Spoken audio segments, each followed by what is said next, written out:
Mummy जी, मैं अपने मायके से भर भर के सोना लाई हूँ, समझी। मुझे कुछ बोलने से पहले सोच लीजिएगा। अब इस घर की मालकिन मैं हूँ, आप नहीं। रीमा अपनी सास गीता जी से बोली। गीता जी बोली, भगवान से डरो बहू, रोज सुबह से शाम तक सुनाती रहती हो। जरा तो मेरी इज्जत का ख्याल करो, पड़ोस तक आवाजें जाती होंगी तुम्हारी। रीमा बोली, पड़ोस में आवाजें जाएं तो जाएं, वैसे भी पड़ोस वाली सरिता ताई जी सुन भी लेंगी तो क्या फर्क पड़ जाएगा। उन्हें भी तो पता चले कि मेरे मायके वालों ने मुझे कितना दहेज दिया है, फिर भी आपको मेरी कद्र नहीं। एक सरिता ताई जी हैं जिनकी बहू फटीचर मायके से आई है, फिर भी कितनी इज्जत देती हैं वो अपनी बहू को। और एक आप हैं जिनकी बहू भर भर के सोना, कपड़े, जेवरात लाई है, मगर आपको अपनी बहू से ठीक से बात करना तक नहीं आता। गीता जी बोली, बहू अब चुप भी हो जाओ। पूरा मोहल्ला जान चुका है कि तुम दहेज तो लाई हो, मगर घर की सुख शांति भंग कर चुकी हो। पड़ोस वाली सरिता जी ये आवाजें सुन अपने कमरे से बाहर आकर अपनी बहू काव्या से बोली, अरे बहू, सुबह सुबह टीवी क्यों चला दिया है तुमने, कितनी आवाज आ रही है।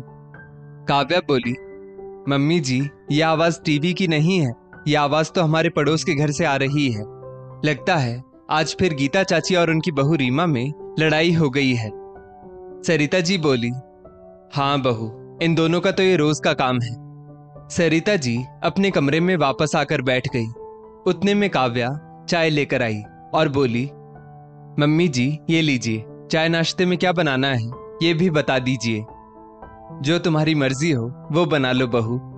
इतना बोलकर सरिता जी सोचने लगी, हे भगवान, तेरा लाख लाख शुक्रिया जो तूने मुझे इतनी अच्छी बहू दी है, वरना आजकल हर घर में सास बहू के बढ़ते झगड़ों को देखकर लगता है जैसे हर घर घर कम और युद्ध का मैदान ज्यादा हो। यहाँ मोहल्ले में सबके घर में सास बहू की अलग ही महाभारत चल रही है। अच्छा है भगवान तूने मुझे अच्छी बहू दी, वरना मेरा घर भी आज अखाड़ा बन गया होता। शाम को पड़ोस वाली गीता जी सरिता जी के घर आई। गीता को देख सरिता जी अपनी बहू काव्या से बोली, जा बहू तू चाय पकौड़े बना ला, गीता हमारे घर रोज रोज कहाँ आती है। गीता जी काव्या को देख सोचने लगी, हे भगवान, काश मेरी बहू भी ऐसी होती, मगर मेरी किस्मत में तो रीमा जैसी बहू पल्ले पड़ी है। गीता को अपने कमरे में लाकर सरिता जी बोली, गीता मैं तुझसे मिलने आने ही वाली थी, अच्छा हुआ तू ही चली आई। तुम दोनों सास बहू रोज रोज झगड़ती हो, आखिर ऐसा भी क्या हो गया है। गीता बोली, सरिता रहने दो, तू नहीं समझेगी। सरिता बोली, भला मैं क्यों नहीं समझूंगी, मैं भी तेरी तरह एक सास हूं। गीता बोली, हाँ सरिता दीदी, आप सास तो हो, मगर गरीब मायके की बेटी की सास हो, और मैं ठहरी अमीर मायके की बेटी की सास। अच्छा खासा दहेज जो लाई है मेरी बहू रीमा, इसलिए अब हर बात पर ताने देती रहती है। सरिता बोली, इस मामले में मैं बहुत भाग्यशाली हूं, मेरी बहू काव्या तो बहुत समझदार और सुलझी हुई है। झगड़ा करना तो दूर, कभी ऊंची आवाज में बात तक नहीं करती काव्या। गीता सरिता की बातें सुन जल भुन गई। उसे लगा जैसे किसी ने उसकी दुखती रग पर हाथ रख दिया हो। आवेश में गीता बोली, सरिता दीदी अभी आपकी बहू को आए समय ही कितना हुआ है, 2 महीनों में आपकी बहू थोड़े ही अपना असली रंग दिखाएगी। अभी महीने साल गुजरने दो, फिर देखना ये बहुएं कैसे अपना असली रंग दिखाती हैं। मेरी वाली भले स्वभाव की तेज है, मगर कम से कम आपकी वाली की तरह अच्छा होने का ढोंग तो नहीं करती, जो है मुंह पर बोलती है। आपकी और मेरी बहू तो एक ही शहर से है, और मेरी बहू रीमा बता रही थी कि काव्या इतनी सीधी भी नहीं है जितना तुम लोग उसे समझते हो, और इसके परिवार ने तुम लोगों को जानबूझकर दहेज नहीं दिया, वरना आज की तारीख में भला कोई बाप अपनी बेटी को ऐसे खाली हाथ विदा करता है क्या। सरिता दीदी आप सीधी जो हो इसलिए आपको हल्के में ले लिया आपकी बहू के मायके वालों ने, वरना अपनी बेटी को ऐसे खाली हाथ विदा करने की हिम्मत नहीं करते।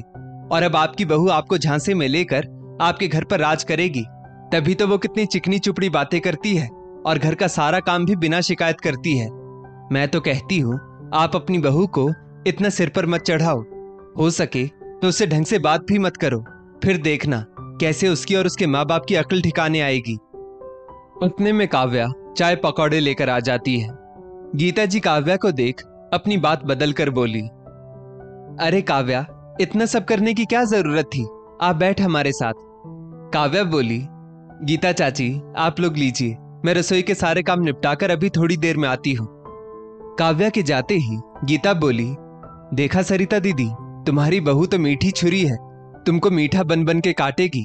अरे मैं तो कहती हूँ इसे गरीब मायके के ताने दिया करो दीदी, फिर देखना कैसे इसके मायके से पैसे भी आने लगेंगे और आपकी बहू भी आपकी मुट्ठी में रहेगी। इतना कहकर गीता चाय पकौड़ों का आनंद लेने लगी। गीता के जाने के बाद सरिता जी का हाल बेहाल हो गया। उन्होंने सोच लिया था कि अब वो अपनी बहू से ढंग से बात नहीं करेंगी। आखिर वो भी एक सास हैं, भला बहू के सामने क्यों झुकेंगी। मेरे सीधेपन का फायदा उठा गए इसके मायके वाले, तभी तो दहेज में एक फूटी कौड़ी नहीं दी मुझे इन लोगों ने। गीता सही ही तो कह रही थी, उसकी बहू अमीर घर की बेटी है और कितना दहेज भी तो लाई है, और मेरे पल्ले पड़ गई ये गरीब मायके की बेटी। काश मेरी बहू भी रीमा जैसी होती, जो साथ इतना सारा दहेज लाती कि घर में क्लेश हो भी जाए तो क्या, पैसा हर जख्म का मर्ज होता है। बहू अपने मायके से भर भर के दहेज लाए तो अच्छे से अच्छी सास भी झुक जाती है, और एक मैं हूं जो गरीब घर की बेटी के साथ इतना प्यार से पेश आती हूं। गीता तो अपना काम करके जा चुकी थी। शक का बीज सरिता जी के मन में उग चुका था। सरिता जी को रात भर नींद नहीं आई और उन्हें अपनी बहू काव्या की मीठी जबान पर शक होने लगा। उन्हें लगने लगा कि काव्या सिर्फ अच्छे होने का ढोंग करती है और जानबूझकर मीठा बोलती है ताकि मेरे घर, मेरी जायदाद पर कब्जा करने में उसे आसानी हो। और मैं तो इतनी बड़ी मूर्ख निकली कि मैंने इसके दिखावे को सच मानकर इसे बेटी जैसा प्यार दिया। मगर बस अब और नहीं, आखिर मैं एक सास हूं, इसे और इसके मायके वालों को सबक सिखाकर ही दम लूंगी। दूसरे दिन सरिता जी मंदिर से आई तो काव्या बोली, मम्मी जी, मैं कब से आपको ढूंढ रही हूं, आप मंदिर गई थी और आज बताकर भी नहीं गई।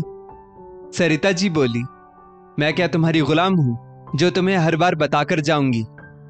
काव्या बोली, मम्मी जी, मैं आपका चाय के लिए इंतजार कर रही थी, बस इसलिए पूछ बैठी, और आपने अब तक दवाई भी नहीं ली। इतना बोलकर काव्या अपने और सरिता जी के लिए चाय बिस्किट ले आई। सरिता जी बोली, हाँ, मेरा काम मैं कर लूंगी, तुझे ज्यादा चाशनी भरे लफ्जों में बात करने की जरूरत नहीं। और ये काजू बादाम वाले बिस्किट ले तो आई हो, मगर तुम्हारे मायके में तो तुमने कभी ऐसे बिस्किट खाए भी ना होंगे, यहाँ आकर तो तुम्हारे मजे हो गए हैं। काव्या धीरे से बोली, मम्मी जी, आपको चाय के साथ ये बिस्किट पसंद है इसलिए ले आई, आइंदा से ध्यान रखूंगी। थोड़ी देर बाद काव्या ने सभी के लिए खाना लगा दिया। जैसे ही काव्या सभी के साथ खाना खाने बैठी, सरिता जी बोली, काव्या, अगर तुम हम सबके साथ खाना खाने बैठ जाओगी तो सबको खाना कौन परोसेगा। काव्या के ससुर मुकेश जी बोले, रोज तो काव्या हमारे साथ बैठकर ही खाती थी, फिर आज क्या हो गया। काव्या का पति रोहन बोला, हाँ मम्मी, आप ऐसे क्यों बोल रही हैं, काव्या रोज हमारे साथ ही तो खाना खाती है। सरिता जी बोली, तब काव्या नई नई शादी करके आई थी इसलिए, मगर अब इसे यहाँ के रीति रिवाज सीखने होंगे। पति मुकेश जी की ओर देखकर सरिता जी बोली, आपको क्या याद नहीं, आपकी माँ भी मुझे सबसे अंत में खाना खाने को कहा करती थी। सभी बहुओं के लिए हमारे घर में यही परंपरा चली आ रही है, भला मैं इस परंपरा को कैसे तोड़ सकती हूँ। और बहू का तो फर्ज होता है सभी के खाना खाने के बाद ही स्वयं खाए। सब लोग खाना खाकर चले जाते हैं और बेचारी काव्या अंत में अकेले खाना खाने बैठती है। आज उसके गले से निवाला उतरने को तैयार ना था और उसे रोना आ गया। काव्या ने आज तक अकेले बैठकर खाना नहीं खाया था। सासू माँ का रूखा स्वभाव कहीं ना कहीं उसके दिल को ठेस पहुंचा रहा था। काव्या तो अब तक यही नहीं समझ पा रही थी कि जो सासू माँ पहले इतनी अच्छी थी वो अचानक इतनी बदल कैसे गई। अब तो काव्या को सासू माँ के इस बर्ताव की आदत हो चुकी थी, मगर वो अपनी जबान से कभी अपशब्द नहीं निकालती। बारिश का मौसम शुरू हो गया था। काव्या बोली, मम्मी जी, मैं सोच रही थी कमरे में हीटर लगवा दूं, ठंड भी बहुत लगती है और कपड़े भी नहीं सूखते हैं। हीटर लग जाने से कपड़े भी जल्दी सूखने लगेंगे। सरिता जी बोली, हीटर, और उसको लगवाने के पैसे क्या तुम्हारे मायके वाले देंगे। अपने मायके में तो 2 कमरों के घर में बड़ी हुई हो, मगर यहाँ आकर तो तुम्हारे ठाठ ही अलग हो गए हैं। यहाँ आकर तो रजवाड़ों वाली जिंदगी जीने को मिल रही है तुम्हें, हर चीज में ऐशो आराम चाहिए। हाँ, मैं तो भूल ही गई थी, जिन लड़कियों ने अपने मायके में कुछ देखा ना हो वे ससुराल आकर कुछ ज्यादा ही खर्चा करने लगती हैं। एक काम कर, अपने मायके से हीटर मंगवा ले। कम से कम मैं भी 4 लोगों में बोल तो पाऊंगी कि मेरी बहू के मायके वालों ने उसे हीटर दिया है। मगर मेरी ऐसी किस्मत कहाँ, वे लोग तो तुझे कुछ देते ही नहीं। काव्या फिर से आंसुओं के घूंट पीकर रह गई और उसने सासू मां की किसी बात का जवाब नहीं दिया। दिन महीने बीतने लगे, मगर सरिता जी के तानों की बौछार बढ़ती गई। पड़ोसन के भड़कावे में आकर सरिता जी आए दिन घर में क्लेश करती।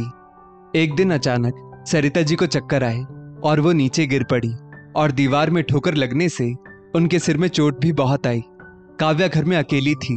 वो तुरंत सरिता जी को लेकर जैसे तैसे हॉस्पिटल पहुंची। सरिता जी का बहुत खून बह चुका था। इत्तेफाक से सरिता जी और काव्या का ब्लड ग्रुप एक ही निकला। काव्या ने अपना खून देकर अपनी सास की जान बचा ली थी। रोहन और मुकेश जी भी आनन फानन में हॉस्पिटल पहुंचे। जब सरिता जी को पता चला कि उनकी बहू ने अपना खून देकर उनकी जान बचाई है, वे फूट फूट कर रो पड़ी और बोली, बहू मुझे माफ कर दो, मैंने तुम्हारे साथ जो भी व्यवहार किया वो भड़कावे में आकर किया। काव्या को जब पता चला कि पड़ोस की गीता चाची ने सरिता जी को भड़काया था, वो बोली, मम्मी जी, जिन लोगों के खुद के घर में सुख शांति का माहौल नहीं रहता, वे लोग दूसरों के घर में भी उलझने डालते हैं ताकि दूसरों के घर की भी सुख शांति भंग हो। हमें ऐसे लोगों से सावधान रहना चाहिए। सरिता जी ने अपनी बहू को गले लगा लिया और बोली, बहू अब मैं किसी की बातों में नहीं आऊंगी।